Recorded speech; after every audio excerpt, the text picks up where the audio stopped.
Welcome to the North Witch Podcast with your hosts Azariel Flame and Sandra Von Holland. In this podcast, we explore all the things that can help us to be better and improve our lives in body, mind, and spirit. Looking at everything from witchcraft, sorcery, woo-woo, spirituality, biohacking, the mundane, and everything in between. We occasionally have on guests from various backgrounds, practices, and philosophies. We welcome everyone from all walks of life, from the left-hand path to the right-hand path, from the medical to the holistic, from the woo-woo to the scientific, and everything in between. We have conversations and discussions about our experiences over the years, what works for us, what hasn't worked, and explore new theories and science, trying them out, seeing what works, and debunking what doesn't. Thank you for joining us on this wicked adventure along the crooked path as we adventure into the mysterious and wonderful world and welcome what truly works for us to become better witches, sorcerers, magicians, and our best selves so that we can live our best lives. May these conversations help you to ignite the light within. The views expressed by our guests on this podcast do not necessarily reflect the views of us here at Northwich Magic Co. All of the information shared on this podcast is anecdotal and shared for entertainment purposes only, and does not constitute medical or financial advice. Always consult a doctor, physician, or professional in their field before trying any of the things that may be discussed on this channel. Magic and holistic healing should work alongside allopathic care when necessary. All right, welcome back to another episode of the Northwich Podcast. And today on the podcast, we have Solomon A.D. How's it going today, Solomon? Life is peachy, Azariel. Life is peachy. Fantastic. It's been a couple years since we've really been in touch, so I'm sure there's been a lot going on in your life. What's new and groovy and happening in your magical world right now? I live a pretty Martian lifestyle. Today, I just kind of, I like weigh in once a week. I'm trying to drop weights to fight at a new weight class. So I'm on a strict diet, lots of exercise, and fine tuning my MMA craft. And I blend that very much into my occult path. Very close with like the Archangel of Mars. So, and various war gods. So Mars is a part of my daily grind, as well as my other more professional line of work. So every day's hard work, lots of sweat, and lots of calories burned, and hopefully not a lot of calories eaten. But it's not always going according to plan. Sometimes easier said than done, of course. Yeah. So what kinds of things are you using for Martian magic to kind of push your fitness and stuff right now? Are you using, like, so I know that Elizabeth does a lot with the Solomonic Pentacles. Are you employing some of them, or are you like what do you got on the go right now to kind of amp it up? So right now, I would say ritualistically, I stick with very basic, and then I can adjust from there. So I have my altar set up, and I just do a general invocation, evocation / summoning of Samael, or Baruch Chaptan, who is the Mayan god equivalent. He's the primary god of war. You can relate him to Samael, you can relate him to Ares, and etc. I start with that as my ritualistic practice, and I go from there. I've been on, like, this last training cycle began at the beginning of March. So I've not done anything else ritualistically but a general summoning of Samael. Now, to go from there, though, there's various tools that may seem mundane, but in the hands of an occultist, you will see that the results can be pretty not just physically spectacular, but like gnostically spectacular. And I would say, you have your diet set in order. It's like the basics are there. Whether you want to use tools like intermittent fasting or something like keto, I don't pay attention to those types of diets anymore, just based upon my research.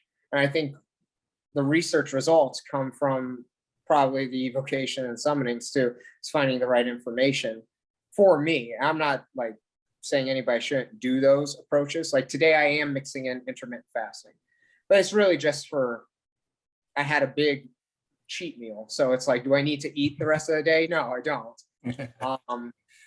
But I do, I count my calories essentially. I'm working with, I do have a friend who is a nutritionist. So, but it's not like any super deep dives. I have a basic calorie count, I have a protein intake count, and I go from there. And I choose the right foods that fit into that. Where I'll say it starts to get a little Gnostic is supplements. And what I mean by that is mind-altering drugs. So what kind of mind-altering drug would I be taking in a Martian way? It's a very legal mind-altering drug. And that mind-altering drug is caffeine. So there are various like forms of caffeine. You could do black coffee. You could do various types of pre-workouts. Not all pre-workouts are created equal. But so I use like pre-workouts typically. I'll use some energy drinks. They're not created equal either. I think some are definitely healthier than others. At the end of the day, it's still caffeine though. So there is like, I try to keep my caffeine intake like less than 500 milligrams per day. And that's still with a massive, I have a lot of activity. I do a lot of activity. I would say about 3 to 4 hours of intense working out. You know, the weight training plus the MMA, and then probably light cardio mixed in with some intense cardio.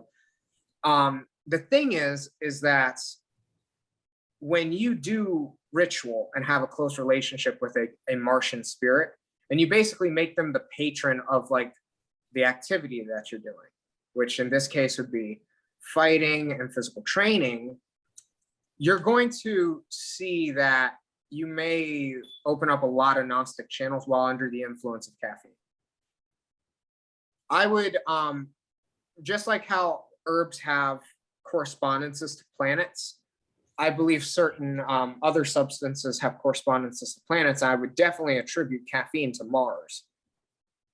And while taking caffeine, I am predisposed to lots of various types of gnosis. Now you add in the actual physical activity of exercise, you have another substance that comes into play, and that would be endorphins. When you get endorphins and caffeine mixing together within this spontaneous, essentially like dance of activity, kind of like shamanic rain dances or various types of dynamic forms of mysticism, Sufi dancing, circular dancing for another example, you will find that you are starting to tap into other things. You may see images in the third eye, you may hear sounds, you may hear messages and whatnot, you may hear entire storylines.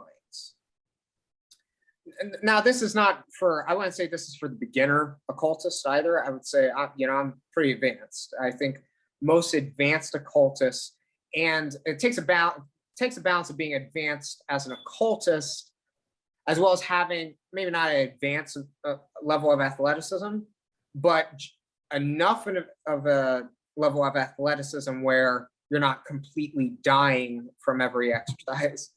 For sure. So that there's a little bit of the buffer between like the intense endorphin rush and then your rest time. And usually in those gaps, you will find gnosis. And in fact, I would say because I train every day, the massive bulk of my gnosis for the past, especially for the past 2-3 years, has been primarily through physical activity. There's another occultist out there, Lord Josh Allen. He's a proponent of like actually getting physically into your ritual. He's one that doesn't really like soft and meditative rituals either. I'm not saying I don't like them, but I definitely find that the dynamism of something like working out lends itself to a much more dynamic gnosis, for me. So I'm not the only one out there. And I also do a lot of hot yoga too. And I will find myself having gnosis in those positions as well and during those activities. And that's really shouldn't be much of a surprise. I know Crowley was like a big proponent of like how yoga, I think he even called yoga like the ultimate spiritual practice at some point. And there's various reasons why. If I may like go further and deeper into why I believe that things like exercise, things like yoga, and even things like physical combat essentially kind of how do you say massage gnosis out of energy nodes or whatever, is because you're moving your posture like your own vertical axis, right? Your own Kabbalistic tree of life, your own like row of chakras. You're moving it through physical space. And you're moving these energy centers through stress and out of stress. And various postures literally have various expressions. In yoga, there's various poses that are named. And why are they named? Because they actually, like they display a certain demeanor. So like eagle pose has a very, it's a balanced pose, but it's a balanced pose with crossed legs, suggesting a specific type of balance. Whereas like half moon pose is a much more like off stable kind of balance. And it's on like a sideways position. An in-depth Martian gnosis nugget I've been given by a specific Mayan god is that you can even relate certain exercises basically to certain chakras or certain sephiras. And you can basically expose yourself to those energies by doing those specific exercises. You can even do that in ranges of physical combat with another individual. That's super fascinating.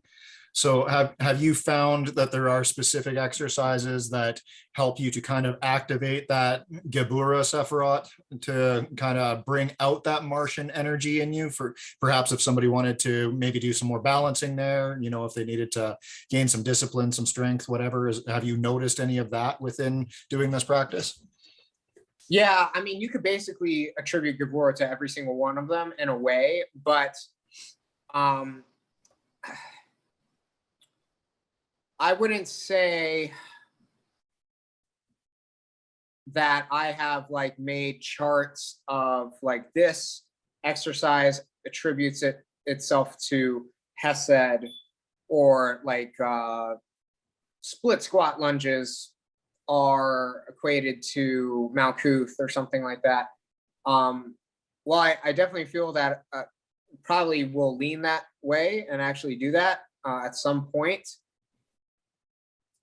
I have found that there are certain exercises that essentially promote an outpouring of metaphysical energy more so than others. And I also like, I'll give you this much.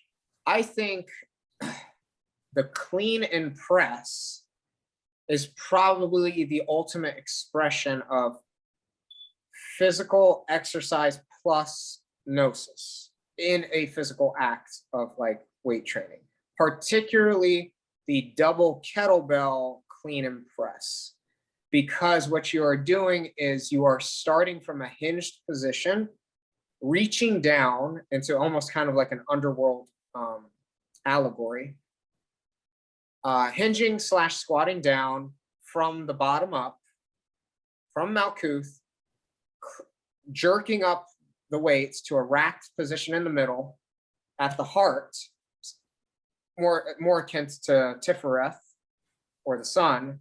And then you are pressing it up, completely straightening your body from that was originally hinged and squatted to curled and racked to completely vertical, to possibly symbolizing Keter.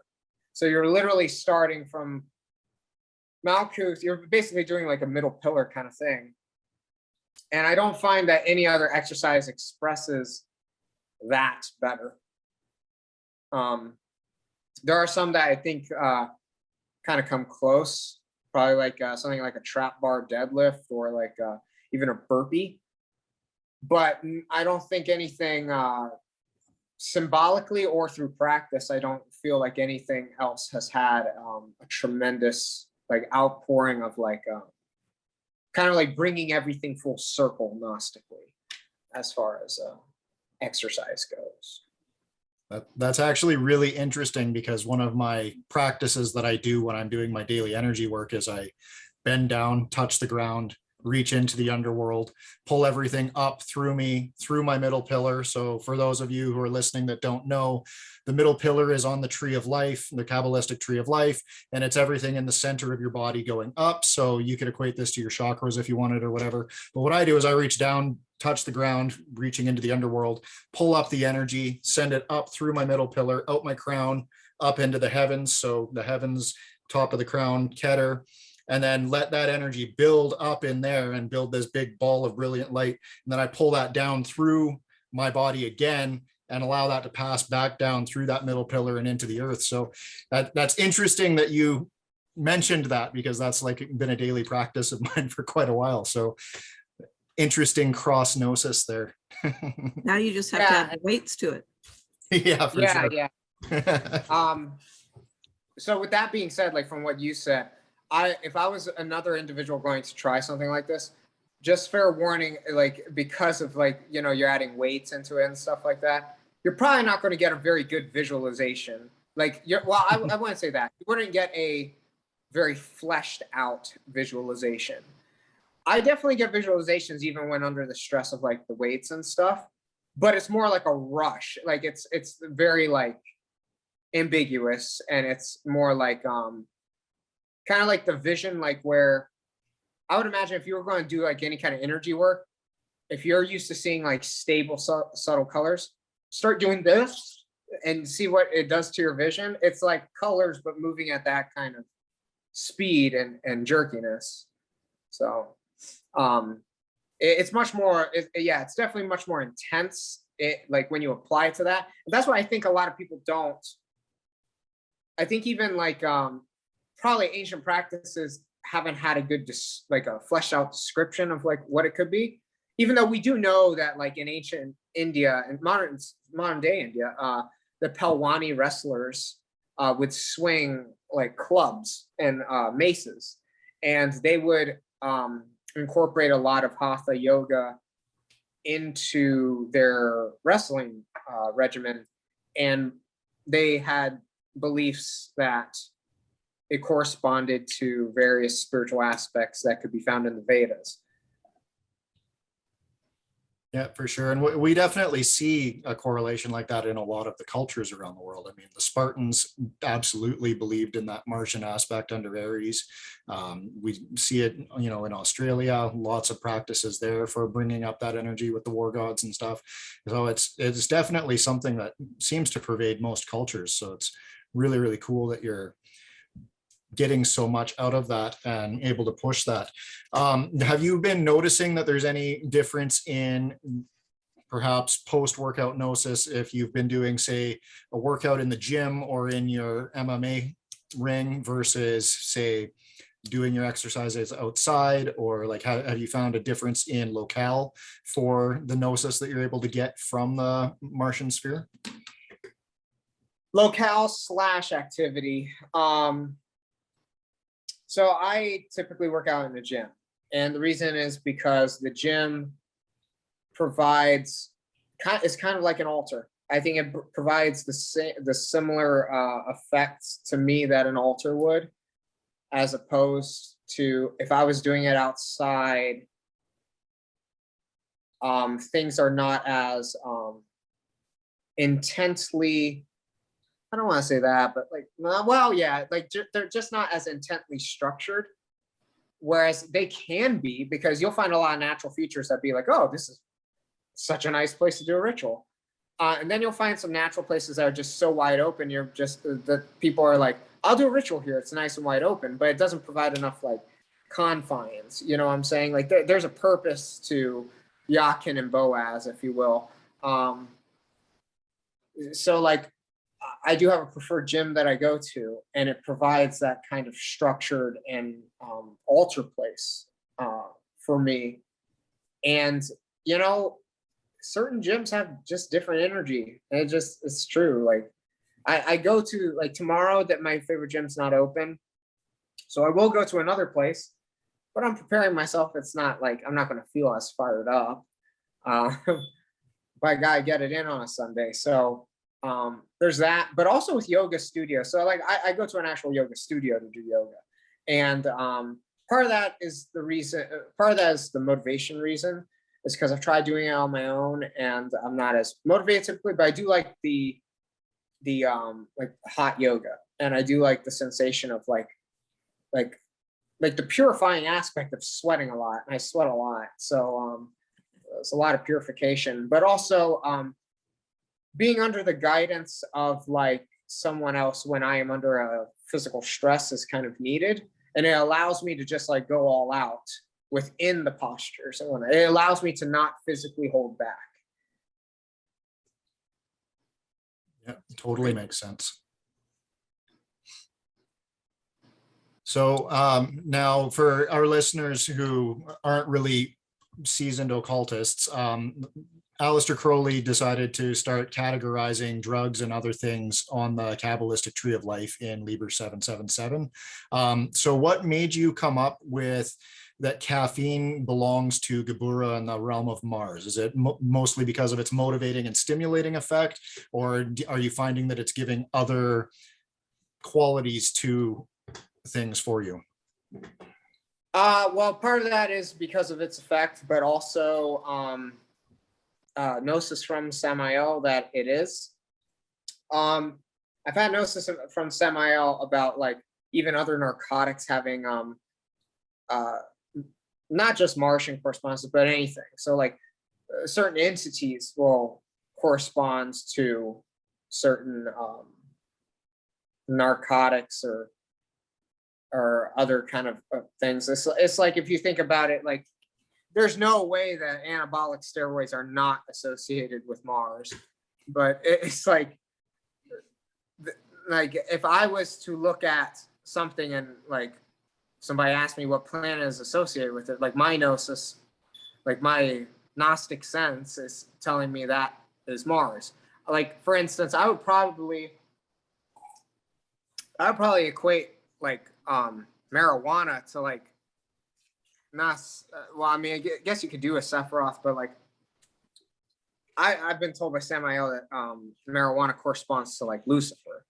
And if you look at most people who are like deep devotees of Lucifer and like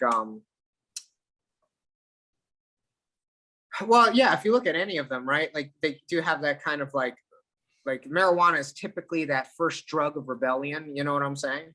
It's like that first hipster thing. It's the gateway drug, you know?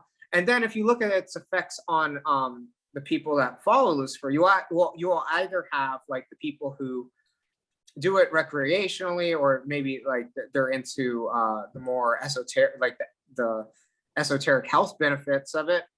And they don't like base a personality off of it. But those are probably the guys who are reading books from like Scarlet Imprint and stuff, and that's where they get their Lucifer. But if you look at the people who like just get trendy about Lucifer, and like all of their gnosis comes from some videos on YouTube and maybe some Google searches, they're typically the kinds of like marijuana users that are lethargic, and they're like, oh yeah, I'm rebelling, man.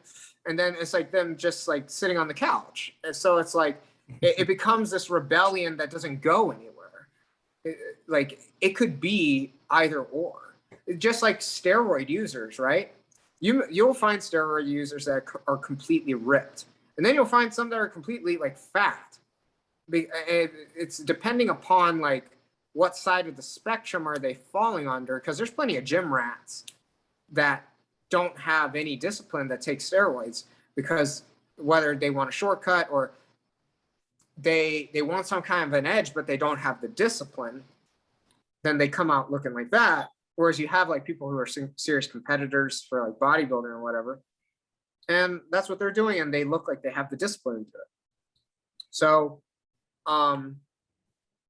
yeah, I would say like that's just another example of like, I mean, because I don't do drugs, so I don't know all the correspondences for all of these things, but it's like based upon my gnosis from what somebody else told me, it's like that's as much as I know as far as like drugs and their planetary correspondences.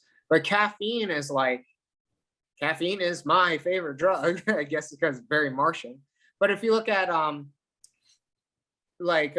coffee is very like even sacred to like my heritage, like where it comes from in Guatemala. Guatemalan coffee is very sacred. It's like what got native peoples to get up and go. Like there was a god of coffee, there was a god of cacao too. So it's very ingrained. But what was I going to say? Oh, I did want to speak about caffeine and why, like, people maybe be like, oh, Solomon AD is saying caffeine is like gnosis and whatnot, and it's like I'd rather do like shrooms or something. And it's like, well, let me say this. I'm not saying there's anything wrong with that either. But here's the thing: we have actual historical evidence that caffeine is a mind-altering drug, and that comes from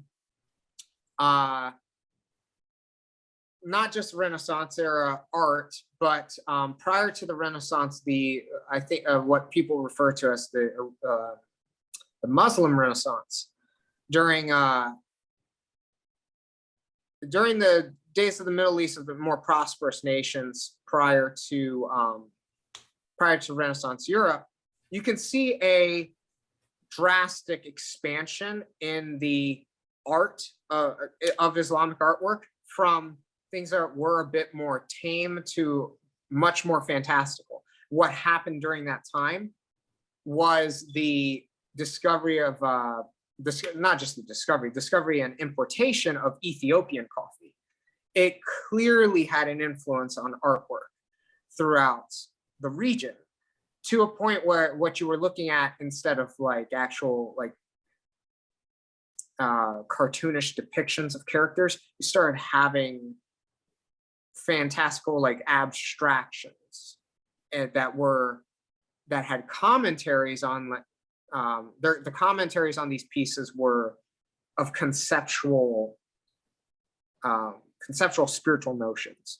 So it's like really far out stuff. It went from like drawings to like Andy Warhol. No, not Andy Warhol, but like much more abstract things that have messages beneath the surface. For sure, that totally makes sense.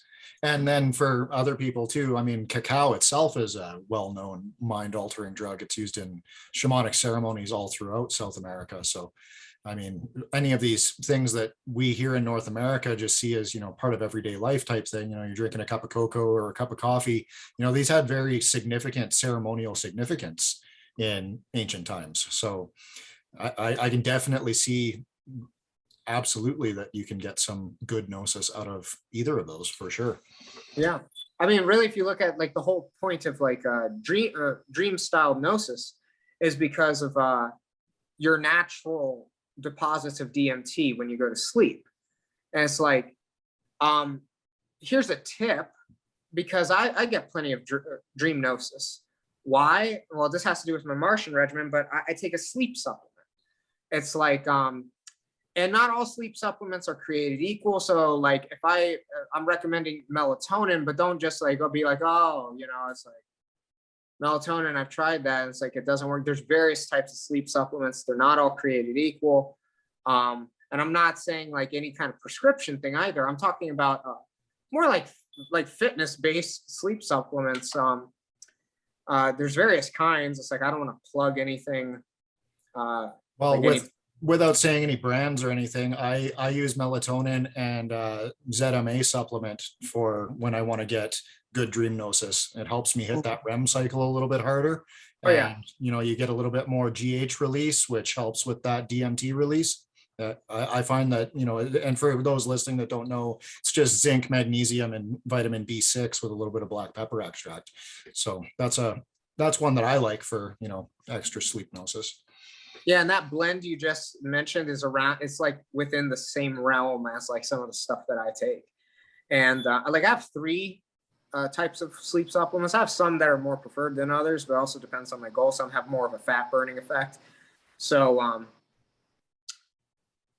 but yeah, like that's an additional way to get like lunar style gnosis, is to just take a sleep supplement.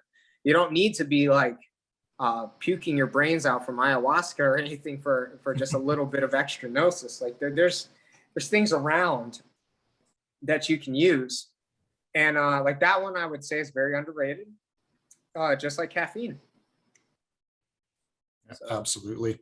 That's one thing you and I have kind of always agreed on, that, through diet, fitness, and supplementation, you can explore a lot of really cool gnosis and hit areas that you wouldn't be able to without a healthy body and mind, which is, that's something that I've always loved about your practice.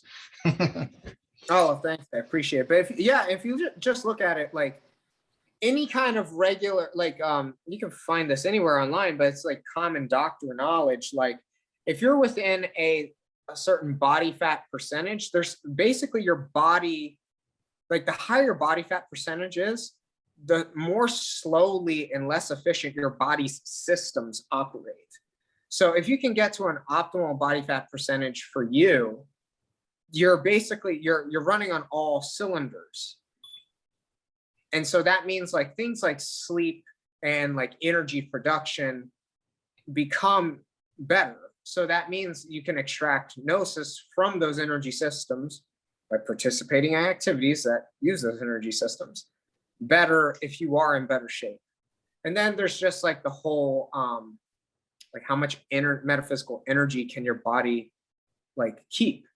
And to say that doesn't have anything to do with fitness, that's ridiculous, because if you look at like a bag of chips, you'll see the word calories, right? But you take that bag of chips, you buy it anywhere else in the world, it's going to say energy on it instead of calories. So it's like you're literally, your fitness and your diets, it's all about energy. So. Yeah, absolutely. Actually, one cool thing that I noticed, because I've been doing some traveling over the last few years, is when we were in Peru, is the first time I've ever seen it, but anytime you bought a soft drink or a pop or anything like that, there was a big warning label on it that said, warning, this is unhealthy energy. This will make you feel like crap for the rest of the day. And I was like, wow, that is amazing. We need that in North America. Wow, I didn't know that. That's a nice point. If they were all that honest. Yeah, no doubt.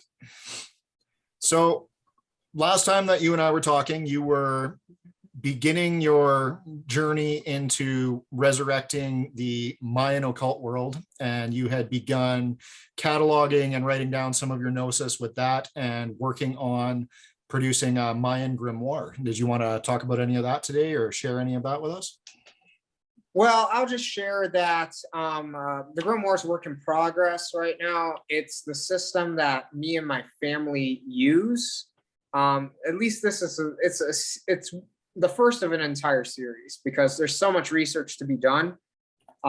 It couldn't happen in all one grimoire. My first priority is to get out something that works but is authentic. So me and my family's system works and it's authentic, and I want to get that out as soon as possible.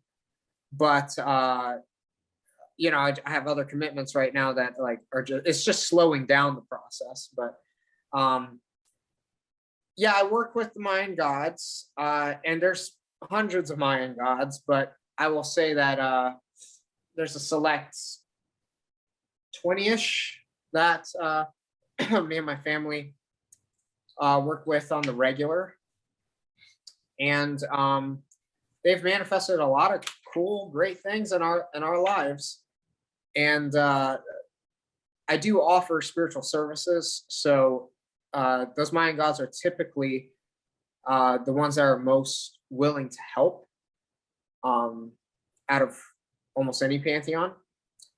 So if people want to experience through that, we can do that. But I am working on just putting out more YouTube content too about them,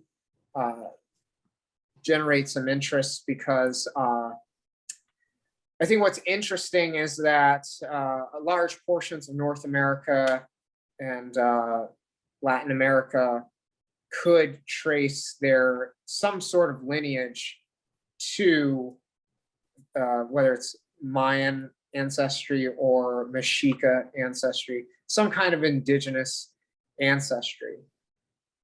And I believe there is a clear and definite benefit to interacting with the gods of your heritage.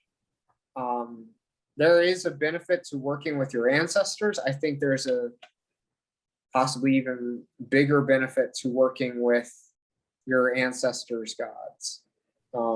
I've found that for myself. I've found that with my family. And I am in the gradual process of sharing more of that to the world. But yeah, like I'll say, like with any pantheon, you'll find your father god, your sky daddy god. You'll find your encompassing mother goddess. You'll find a goddess of love. You'll find a god of war. Although it's like with the Mayan pantheon, almost every god was a god of war, but there is one in particular who is like the prime god of war. You find your messianic savior figure. I could go down a list. I mean, I'll say like I'll just say like the ones that mean the most to me are probably like, so like the father sky daddy god is Itzamna, who's typically depicted as a kind of like Odin style old man figure, as a wise old man who crafted civilization. You have your mother goddess figure of the moon, Ishchel, who is an older lady with like a snake crown. And she rules things, not just the moon, but like the apocalypse itself, all kinds of divination and healing. You have your messianic savior figure, which is in the form of Kukulkan, the feathered plumed serpents that a lot of people want to say was an alien, or is Jesus, or is Lucifer, and it's not really any of those things. He's a solar messianic deity, like you'll find in every pantheon, and he's just cool because he's feathered and he's a dragon. So that's what makes him cool. And then you have like Baluch Chaptan, who is the brutal god of war, and he's depicted in very like horrific scenes, but that's what war is. So, you know. And then I guess I would be remiss these days because I'm training with him this weekend. So Ekchua, who is the god of cacao, he is another god of war, but he's also a mercantile god. And he is a very, very interesting deity, a very dynamic deity who has many different masks and is actually still openly worshipped in Guatemala, but under a different name, under a synchronized folk magic style name and image that has been dragged in and out of indigenous hands to Catholic hands to just kind of secular culture's hands, and then kind of landed into this kind of a hodgepodge of different practices. Kind of similar to how Santa Muerte was, but they're definitely different deities. Ekchua is much more, has underworld correspondences, but is by no means a death god. And he has like traits similar to like Pan as well, and traits to Azazel, kind of, or like the devil in the woods kind of character. The guy you find at the crossroads, very much a god of the earth, guy who knows all the roads, and god of wealth, so very worldly. So he likes to be talked about these days since I've encountered him. And I'll be working with him. He's given me some Martian gnosis too. And I don't believe he directly corresponds to Mars, but every Mayan god is a war god, but even in other cultures, right? Like Athena, like she's not the Martian god of war. She is a goddess of war, but she's like a goddess of wisdom as well. But you're gonna tell me she can't teach you something about how to fight? She can. But she's not like the prime Martian god of war. That would be Ares. So it's like it's the same thing. Like Ekchua is a god of war, typically who escorted merchants and protected merchants, whereas like Buluk Chaptan is a god of violence and such, and that would be more akin to like Ares or Samael. So Ekchua showed me recently. We've been training a specific position or a specific range of combat. This particular range of combat is on the ground. It's within ground fighting. If you're a jiu-jitsu fan, you know the position known as side control. But I would just say for the sake of grappling, we could call it the crossbody position because side control is just one of many crossbody positions. Essentially, when you have this configuration of two bodies, one on top of the other, but in a crossbody position, you're conjuring a certain frequency and energy force that Ekchua actually frequents. So he can actually teach you about how to attack and defend from this certain position.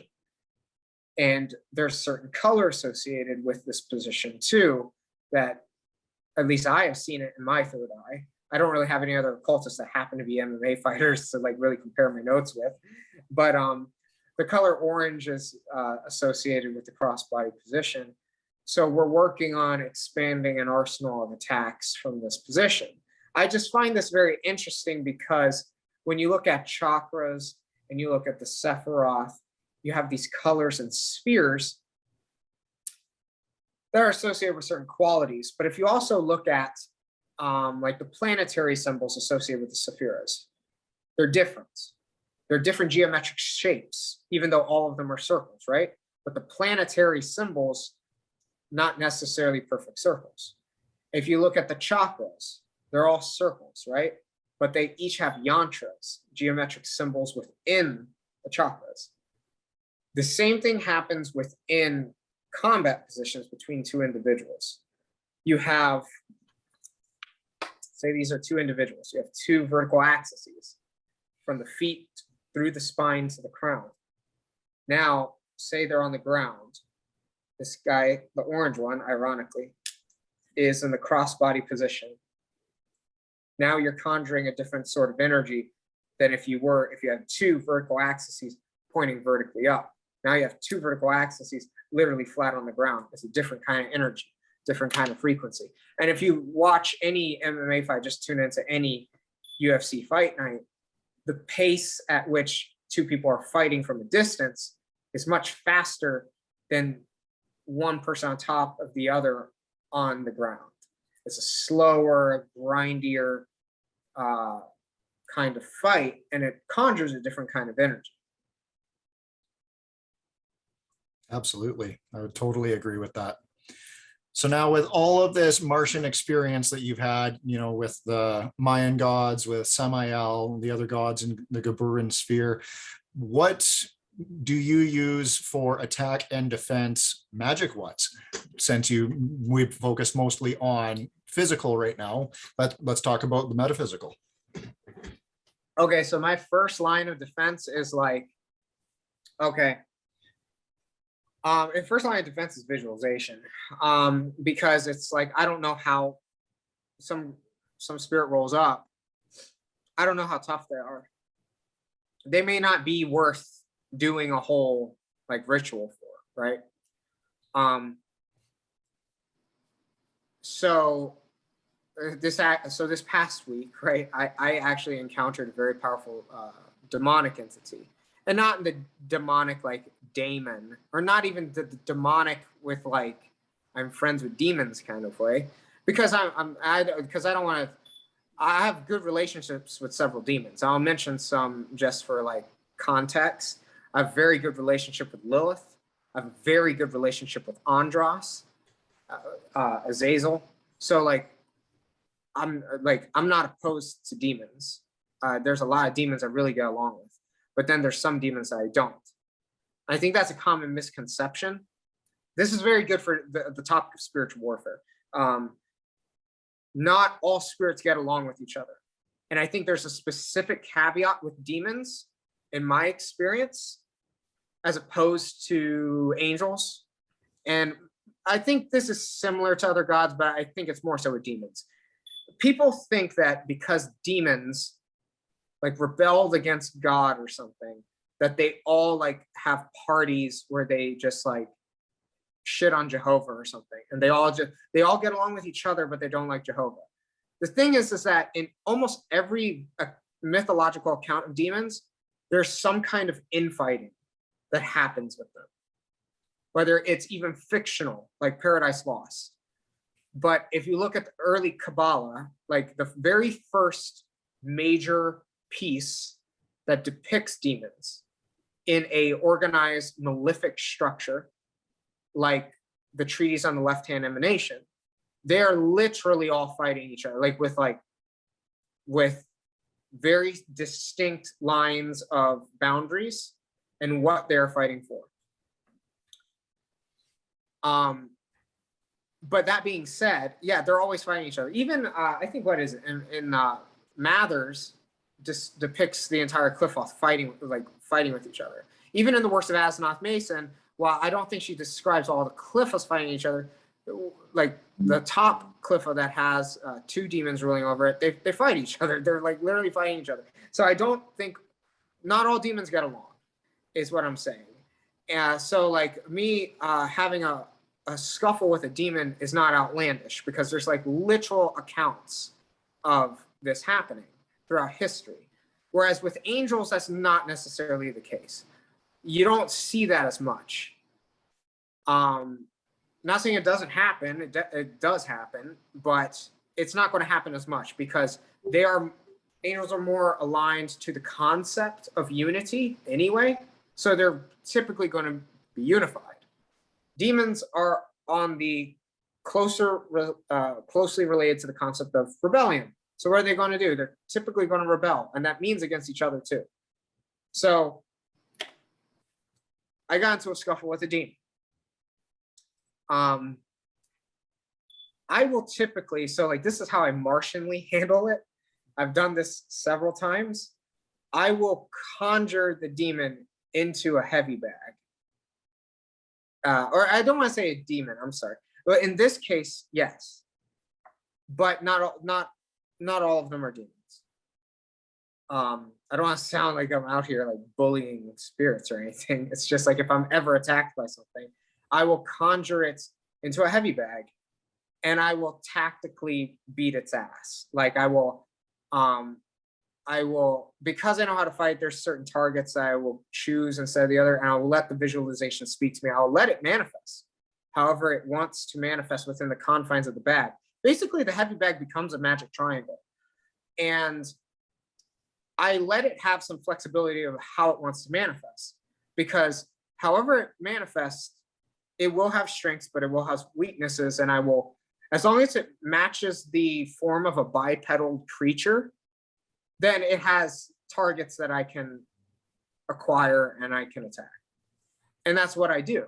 That's typically my first, and that's when I really want to hurt something too, but I don't want to do a ritual for it. If it's something, and that's something if I can force it to have a form. Say I can't force it to have a form. Depending upon the pantheon that it's associated with, or the paradigm rather, I will go to one of my altars, and I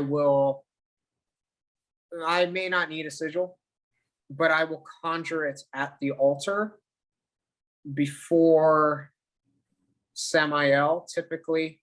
And from there, we have an arrangement of tools we can use to send it away. or like to beat its ass to send it to send it away.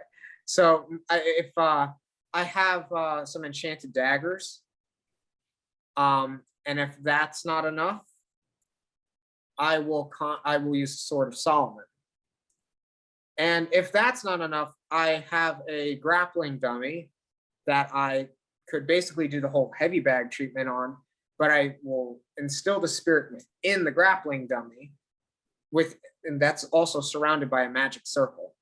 And I will proceed to break its neck. And that's if I'm truly met with a malevolent force that like it will not leave me alone. Otherwise, like very basic ritual procedure, right? Outside of like energy. I'm telling you, man, it sounds basic, it sounds Silver Raven Wolf, but sage. Because sage, it has been used by the ancients, most notably Native Americans. But you find sage even in Mesoamerica, in southern Mexico and Guatemala. And I've been using that recently too.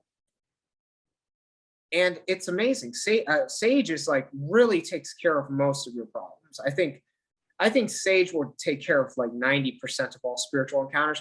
You got to really be dealing with some nasty stuff, like archons or like the worst of Klipothic forces that mean you harm. So like really, that for like sage to not have an effect. And then you'll probably have to do one of the other ritual procedures that I mentioned. I don't do like any banishing hexagram or any of that kind of stuff. Reason being is because boring. It's just like it's very it's like, is it old school? I guess it's old school. Typically old school stuff, like when you say old school, it means kind of it's got this vintage cool kind of thing about it. But it's also like it's kind of like chemo, it's kind of like chemotherapy. Like it just like really cleans out a lot of stuff. You know what it is? I'm sorry. It's like taking antibiotics, right? You take antibiotics and it kills all your gut bacteria, including the good bacteria. It's kind of like that. And that's why I don't like to use it. Because so like I've taken a lot of antibiotics and stuff because like when you're on the mats and you're punching people and you're wrestling with people, you could get staph infection. I've had staph infections before. And if I ever have antibiotics, I drink kombucha like later in the day because I want to get my gut bacteria back. Otherwise, you'll feel it on the toilet when you don't have any good gut bacteria. So that's why I typically don't do something like hexagram or pentagram banishing stuff. I think a lot of the stuff I do with Samael typically does like conjure. I make some kind of pentagram thing because the pentagram 5-point star is associated with Mars. I was helping. Here's another one. It's a simple approach. Was now I can't say everybody could do this, but I think if you have 1 second. Oh, there we got you back. Sorry. Yeah.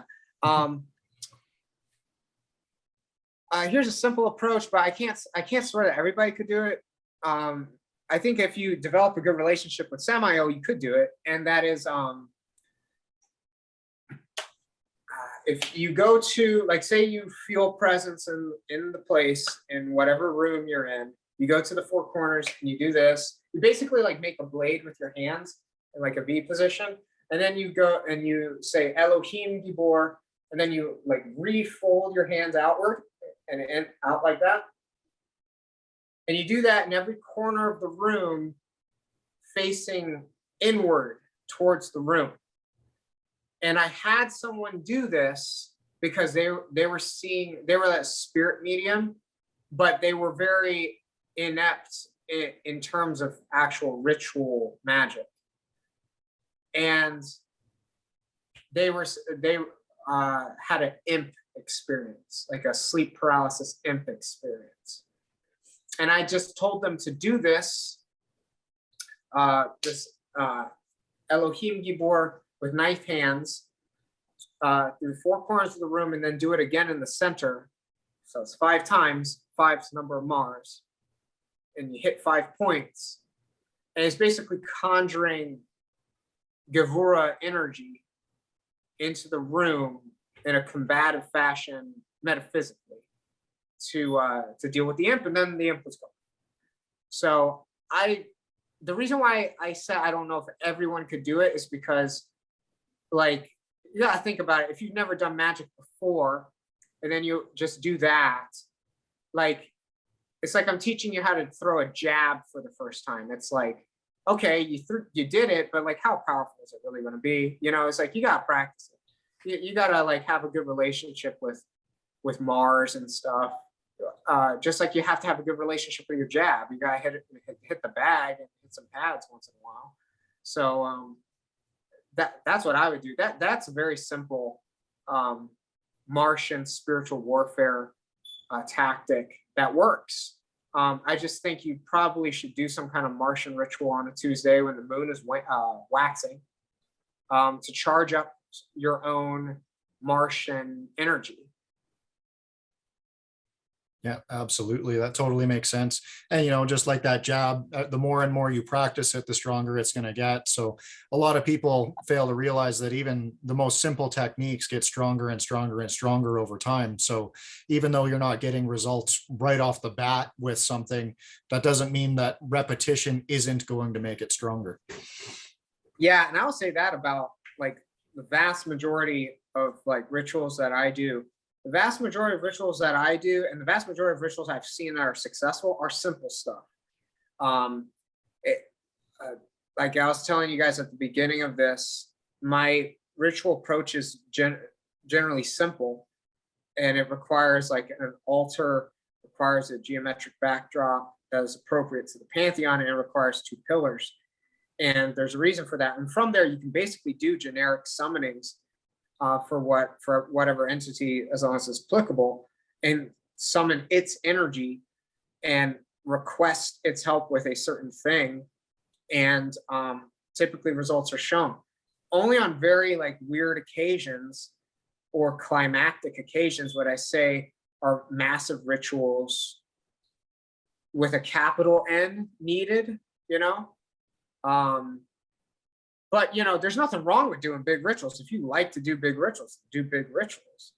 I like to do just one for kicks every now and then. It's just, you know, for the person who thinks they're too busy for occultism, you don't have to go, you know, it doesn't have to be like a massive like laser light show at Tomorrowland for it to be a successful ritual.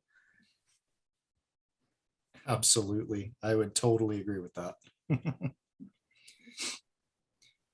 You've been kind of quiet there, Sandra. You have any questions for Solomon? It seems like you're just kind of soaking it up. I'm totally soaking it up. I never actually thought about putting it all physically together. And like, you just live this throughout your life. It's not separate. It's just you, which is completely fascinating to me. It's been a great listen, a good story time for me.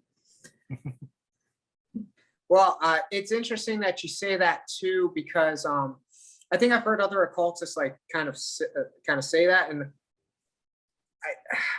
I want to add something to that about like living it, because there's tons of occultists that live it, and I think a big thing that has helped me with the living portion of it is the process of initiation. And what I mean by that, initiation is kind of a dirty word in modern occultism, because what does it mean to be initiated? And it's like, initiated into what? And I think initiation just into a mystery, some kind of spirituality is it. And it's like, do you need a sacred order or some kind of secret order to do it? No, you don't. But what initiation means to me is that you do something spiritually to where it sets off an event that now the walls of the matrix start to break down.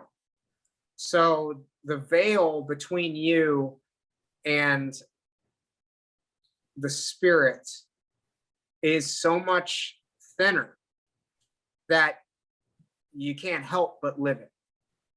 And to be honest, there are consequences to doing that. There are consequences to doing that. But it does make these kinds of things much more accessible because it becomes the story in which you're living. Absolutely. And you've totally portrayed that today in all that you've told us. I've thoroughly enjoyed this walk through your life. It's incredible. Thank you for sharing so much. Oh, it's my pleasure. And it will be a great teaching, I think, once this broadcast, to go, wow, I think there will be a lot of aha moments that people will have once they listen to you. Yeah, I think especially with things more on the Martian side too, it's like it's much more niche and it's much more specific, but I think it's a part of the spiritual experience that's not very well explored, because like when we think spirituality is oftentimes segregated from physical things, period, especially physical or even physical activity. Yeah, absolutely. So the bridging between the two, I think will pay dividends for most people. But I think it's also really just the way it's supposed to be. If you look at any kind of map of any universe across any kind of spiritual paradigm, we'll use Kabbalah, it's the easiest. You have physical activity and movement and conflict and discipline, all these things I'm talking about, literally embedded in that map of the universe. And that's Gevura in this case. Or like, even if you just went on a planetary scale, like ancient Greeks and Romans, it's like you have Mars. So, you know, it's like literally a part of the spiritual, it should be a part of the spiritual experience because it's literally in the outline of the spiritual experience. Absolutely. I totally agree with that. And, you know, like we were saying earlier, you literally see that in every single culture, that there is some form of Martian influence, and pretty well every type of priesthood partakes in some form of dietary restriction, some form of physical activity, some form of mind clarity techniques, some form of physical movement, whether that just be gestures or mudras or whatever. So you can really you can make it simple to begin with and just move out from there. Yeah. And in the future, I'd like to offer something and more knowledge about, like, you know, you said the simple, and then I would like to offer something a bit on the more advanced, like Martian spiritual practices. But you know, just in due time. Absolutely. So you said that you're back offering spiritual services and rituals again, and you're back on YouTube. Where can our listeners and watchers find you? Yes, so I have a YouTube, Solomon AD. I will be posting more. Work's been busy. Russia's been keeping me busy. So, but I got some free time now. Freed up some schedule time.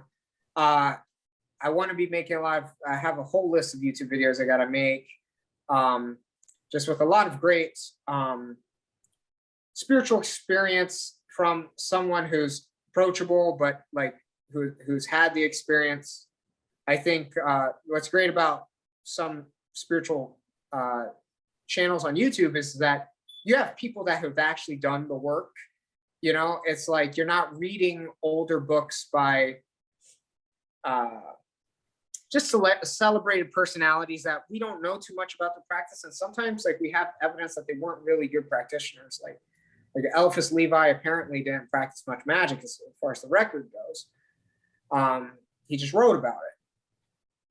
That's what the record shows. But you know, it's like me, and there's a few good guys out there that provide like actual experience and stuff and unique takes. So I have that going. I do have a Patreon. I'm making some changes on Patreon. By the time this video comes out, those changes will be made. Basic supporter tier, but also if you want to be a part of like actual monthly rituals, I will be offering a ritual with Ekchua, the Mayan god of riches. I'll be keeping it at a good affordable price for anybody that wants to do that and get some Mayan money blessings. And I'll be offering a ritual with Samael as well on Patreon. I do have a spiritual services page up on YouTube. I'm sorry, not YouTube, Facebook. Solomon AD Spiritual Services. If you require custom work, that is how you can reach me. Send a message to the business page. We will have to do a consultation first. I always do consultations to see if I am the appropriate fit for the job. I will do some divination there. And then from there, we can discuss about doing custom ritual work and going forward. Awesome. Well, this has been a awesome and enlightening chat, and I absolutely love your take on the physical being mandatory for great spirituality. So thank you for coming on today. We really enjoyed that, and yeah, that was fantastic. Well, it was an absolute pleasure. Thank you for having me. You bet, for sure. We'll have to talk to you in the future and see if you want to come back on again. Oh yeah, I'd love to. Yeah, this is definitely we need more of, for sure. Oh. I'm going to study a little, so I have more questions for you now that I've had the aha moments from it. Oh, great. Well, I would be delighted to come back. Fantastic. All right. Well, thank you everybody for watching today or listening, and we will see you in the next one.